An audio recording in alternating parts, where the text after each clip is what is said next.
이정섭 차장입니다. 이재명 대표를 수사하는 그 지휘를 맡는다 이런 내용인데, 이분은 수사를 할 사람이 아니라 수사를 받아야 될 분 같습니다.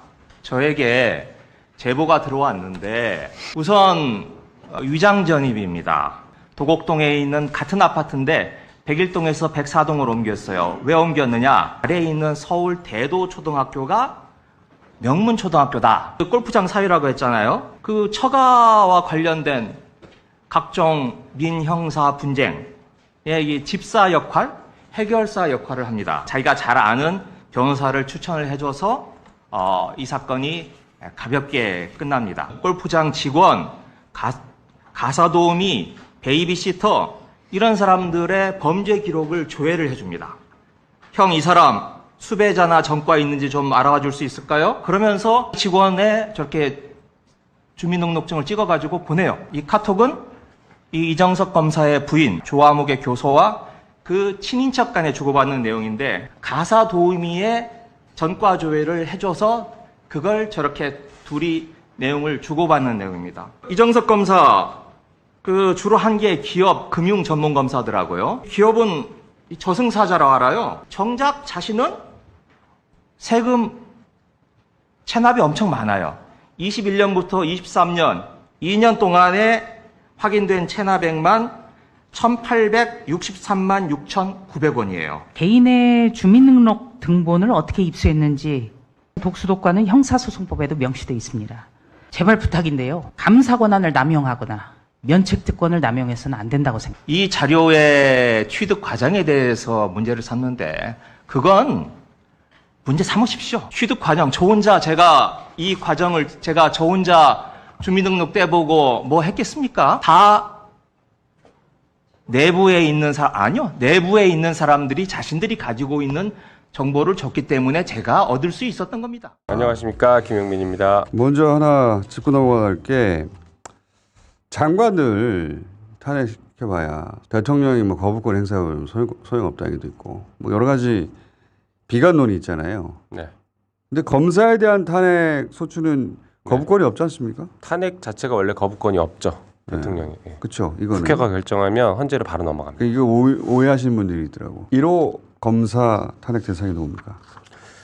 그 서울시 공무원 간첩 조작 사건 아실 겁니다. 그 사건 피해자 유우성을, 그러니까 검찰이 간첩 조작이 들키니까 유우성을 예전에 끝났던 사건을 보복 기소를 하는데, 그 보복 기소한 검사가 대법원 확정 판결에 의해서 이 검사 잘못이 맞다, 위법하다 이렇게 판결이 난 게 있기 때문에 그 검사 이름은 안동환 검사라고 합니다. 공소 기각이라고 하는 네. 처음 있는 일인데, 이거. 그렇죠. 우리 역사상 처음이고 법률 선진국에서도 그 이론으로만 있지 실제 판결을 한 적이 없는 사건인데, 그 검사가 기소를 한 게 겉으로는 적법해 보이지만 실제는 누군가를 괴롭히기 위해서 어떤 의도를 가지고 그 공소 제기를 한 것은 법률 위반이다. 가지고 있는 권한을 남용한 것이다. 우리 직권남용 얘기하는 것처럼 그 권한을 남용한 것이라 위법하다라고 판결을 하는 거죠. 그래서 위법한 기소니까 유무죄를 따질 필요도 없이 공소 기각하고 끝내버리는 겁니다. 일반인의 용어를 하면 이거 나가리. 맞습니다. 아예 나가리. 이런 적은 처음이에요. 네, 역사상 처음이죠. 이게 2021년에 대법원 확정 판결이 났어요. 얼마 전이죠. 2년 전입니다. 2년 전. 자, 그때 그 대상이 됐던 검사. 사실은 지금 우리가 안동환 검사만 탄핵을 넣었는데 이 사건을 결재를 한 이두봉 검사라고 있어요. 예. 윤석열 정부 들어서서 첫 검찰총장 후보로 올랐던 사람이죠. 예, 그 사람은 근데 지금 검사직을 사임하고 나갔기 때문에 예. 탄핵 대상이 될 수가 없습니다. 그래서 안타깝게도 또 남아있는 이시원 검사. 예. 이시원 검사는 지금 거기가 있잖아요. 대통령실에 있잖아요. 공직기강 비서관으로 가 있는데, 공직기강 비서관은 탄핵 대상이 아닙니다. 그분들이 잘 내고 있어요. 그랬던 이 일을 했던 분들이. 실게요. 그래서 탄핵 소추를 하겠다. 처음에는 이게 검사를 탄핵 소추한다는 데 대해서 두려움 플러스 거부감이 있었을 거 아니에요?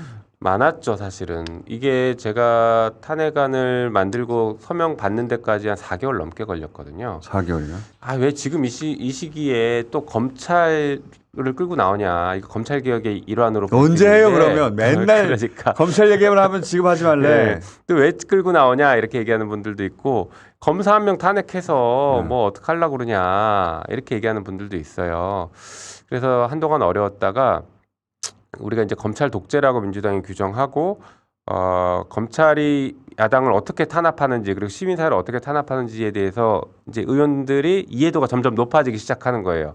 본인도 수사를 받기 시작하는 분들도 생기고. 이번 정권 들어서 하는 거를 이제 점점 보면서 이거 네. 그냥 두면 안 되겠다. 그렇죠, 그렇죠. 네. 그래서 위법한 검사, 명확한 검사들은 국회가 가진 권한을 행사해야겠구나라고 좀 생각들을 바꾼 것 같습니다. 근데 첫 번째 케이스인 거 아닙니까? 네, 맞습니다. 왜냐하면 이건 재론의 여지가 없는 것이 사법부에서 네, 확정한 거 아닙니까? 맞아요. 사법부 네. 확정 판결이 있죠. 공소 기각 판결을 내리고 직권남용 권리행사 방해 네. 이거 되게 어려운데 여기 제대로 걸려가지고 네. 입건됐어요.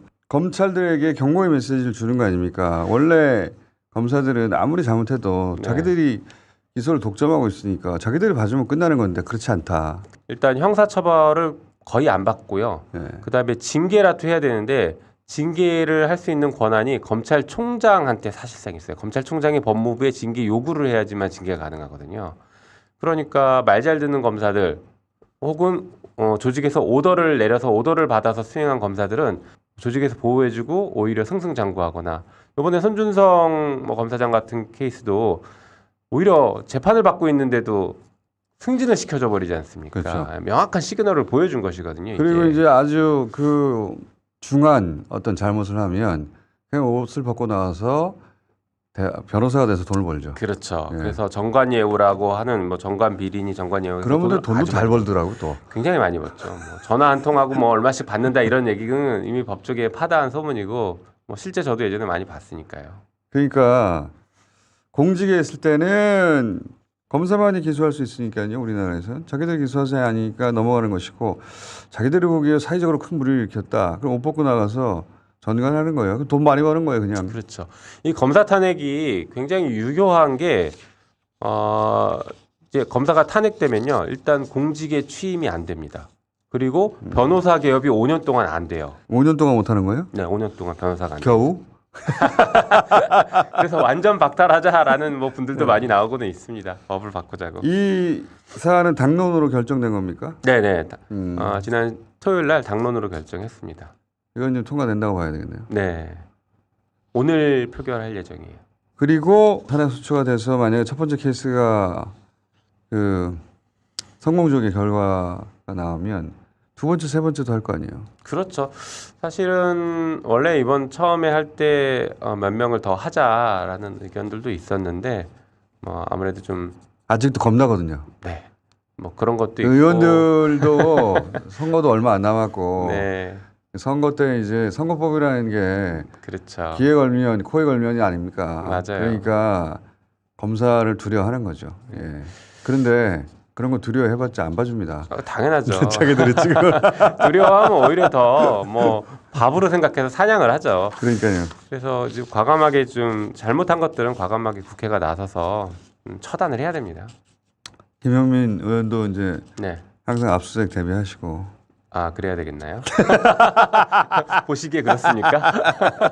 이게 2020년 12월 24일 크리스마스 이브 때입니다. 이정섭 차장과 그 가족, 친지들이 뭐 지인들도 있습니다. 강원도에 있는 고급 리조트에서 초대를 받아서 접대를 받는 모습입니다. 제일 오른쪽에 있는 제가 지금 얼굴을 가린 분, 이분이 호스트입니다. 이분이 누구냐? 우리나라 재계 서열 10위 안에 가뿐하게 들어가는 국내 굴지의 재벌의 부회장이십니다. 이 재벌, 이 그룹을 이정섭 차장님이 굉장히 오랫동안 수사를 해왔습니다. 2015년부터 거의 매년 해왔어요. 3조 원대 LNG 담합건설사 수사도 해왔고 그룹 소유주 일가의 폭행 사건도 수사를 했습니다. 과연 자기가 수사를 했던 그룹, 그 그룹의 핵심 인물로부터 저렇게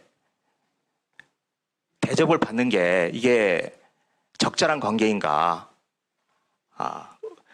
의문이 들지 않을 수 없고요.